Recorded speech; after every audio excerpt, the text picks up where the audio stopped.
মাঝে মধ্যে মুরগির মাংস আমি ভিন্ন রকমভাবে রান্না করি।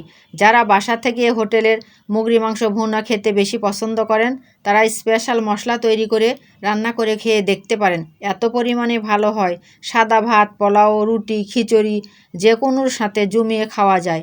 আর একবার রান্না করে খেলে বারবার খেতে ইচ্ছে করবে। চলেন রান্না করে ফেলি।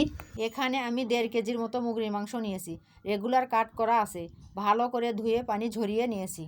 1 চামচ মরিচের গুঁড়ো দিয়েছি, 1 চামচ হলুদের গুঁড়ো, পরিমাণ মতো লবণ, হাফ চামচ ধনিয়ার গুঁড়ো আর 1.5 চামচের মতো আদা রসুন বাটা দিয়েছি।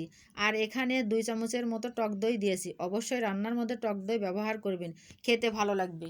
ভালো করে মাখিয়ে নিচ্ছি মশলার সঙ্গে মাংসের টুকরাগুলো। মাখানো হয়ে গেলে আধা ঘন্টা রেস্টে রেখে দেবো। আপনারা চাইলে এর থেকে বেশি সময় রাখতে পারেন, কিন্তু অবশ্যই রেস্টে রাখতে হবে, তারপরে রান্না করে নিতে হবে।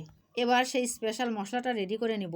তার জন্য চুলায় কড়াই বসিয়ে দিয়ে কিছুটা পরিমাণ তেল দিয়ে 1 কাপ পরিমাণ পেঁয়াজ কুচি দিয়েছি, সাথে 6 থেকে 7টা রসুনের কোয়া দিয়েছি আর সাথে ছোট সাইজের একটা টমেটো দিয়েছি। কালার, টেস্ট, ফ্লেভার ভীষণ ভালো আসে। আর গোটা মশলার মধ্যে কয়েকটা এলাচ, কয়েকটা লং, 1 চামচ জিরে আর বেশ কয়েকটা শুকনো মরিচ দিয়েছি। নেড়ে চেড়ে ফ্লেভার না বেরোনো পর্যন্ত ভেজে নিয়েছি। তারপরে সুন্দর একটা ঘ্রাণ ছেড়ে দিয়েছে মশলা থেকে, সেই পর্যায়ে চুলা থেকে নামিয়ে বেটে নিয়েছি। সামান্য একটু পানি দিই। রান্না করার জন্য কড়াই চুলায় বসিয়ে দিয়ে পরিমাণ মতো তেল দিয়েছি। গোটা মশলার মধ্যে দারুচিনি, এলাচ আর একটা তেজপাতা দিয়েছি। মশলা থেকে যখন সুন্দর একটা ঘ্রাণ ছেড়ে দিয়েছে তার মধ্যে ম্যারিনেট করা মুরগির মাংসের টুকরোগুলো দিয়েছি। 4 থেকে 5 মিনিট ভেজে নেব।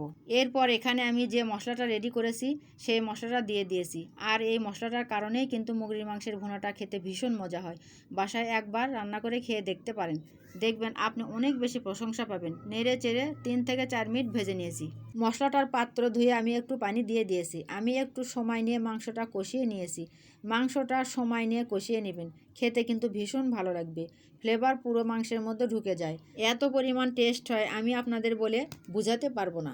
কষানোর একদম লাস্ট পর্যায়ে আমি কয়েকটা আস্ত কাঁচামরিচ দিয়েছি।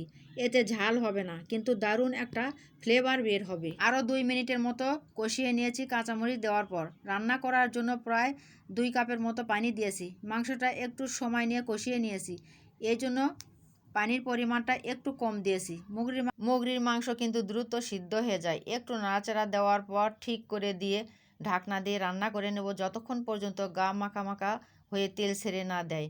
মাঝে মধ্যে কিন্তু 2-1 বার নাড়াচাড়া করে দিয়েছি। গ্রেভিটা কিন্তু অনেকটাই কমে গেছে আর কিছুটা পরিমাণ তেল ছাড়া শুরু করেছে। নামানোর কিছু আগে এখানে আমি হাফ চামচের মতো ভাজা গরম মশলার গুঁড়া দিয়েছি। তারপরে চুলা থেকে নামিয়ে নিয়েছি। মাশাআল্লাহ, এই মুরগির মাংস ভুনাটা খেতে এত পরিমাণে মজা হয়, একবার এইভাবে রান্না করে খেয়ে দেখতে পারেন। সবাইকে ধন্যবাদ। আল্লাহ হাফেজ।